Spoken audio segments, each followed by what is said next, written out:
Imagine having a financial plan that's simple to follow, flexible, and designed to adapt to the complexities of life. The 50-30-20 budget rule promises just that. But historically, many have found that what seems straightforward on paper doesn't always translate seamlessly into real life. Today, we're diving deep into the 50-30-20 rule to uncover its essence, its potential pitfalls, and why so many get it wrong. At its core, the 50-30-20 budget rule is designed to be straightforward. The idea is simple: allocate 50% of your income to needs, 30% to wants, and 20% to savings and debt repayment. This rule gained popularity through its association with Senator Elizabeth Warren, who co-authored a book that introduced this concept to the wider public. It's praised for its simplicity and flexibility. But data shows there's often a disconnect between theory and practice. Let's break it down further.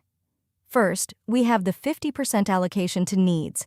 These are your essentials: housing, groceries, transportation, insurance, and other necessary expenses. But here's where many people stumble. According to recent surveys, a significant percentage of households spend over 50% of their income on housing alone. Factor in other essentials, and suddenly, the 50% threshold becomes difficult to maintain. This often leads to a budget imbalance right from the start. Next, we have the 30% for wants. This category is meant to cover the non-essentials, the things that bring joy and comfort, such as dining out, entertainment, and hobbies. However, many experts suggest that the line between needs and wants can often blur.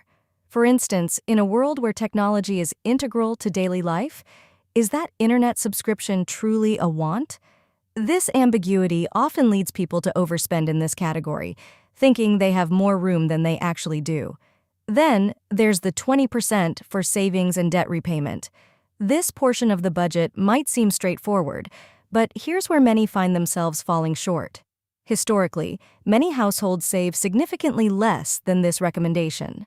A 2023 report highlighted that the average savings rate in several countries is below 10%, indicating a gap between ideal budgeting and reality.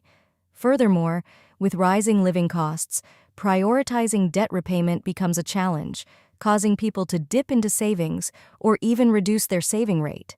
So why do so many get it wrong?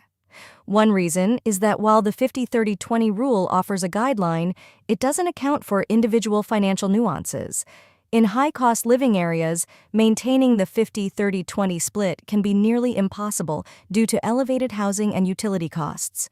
Additionally, life stages and personal circumstances, like having children, dealing with student loans, or facing medical emergencies, can drastically alter financial priorities. Another reason is the lack of financial literacy. While the rule provides a clear structure, understanding how to categorize expenses accurately requires a certain level of financial acumen. Many people, especially younger individuals and those new to budgeting, may not know how to start or adjust their budgets effectively. So, how can you make the 50-30-20 rule work for you? It begins with personalization. Many experts suggest using this rule as a starting point rather than a strict mandate. Start by tracking your expenses to understand where your money truly goes. This will give you a clearer picture of your needs versus wants and help you adjust accordingly. If your needs exceed 50% due to unavoidable circumstances, consider reallocating from the wants or savings category temporarily. The goal is flexibility in the framework. Additionally, prioritize your financial goals within the 20% savings and debt repayment category. Set clear, realistic financial goals, whether it's building an emergency fund, paying down high-interest debt, or saving for a future expense. Adjust your budget in a way that aligns with these goals, ensuring you're making progress over time. The 50-30-20 rule is a powerful tool, but like any tool, its effectiveness depends on how you use it.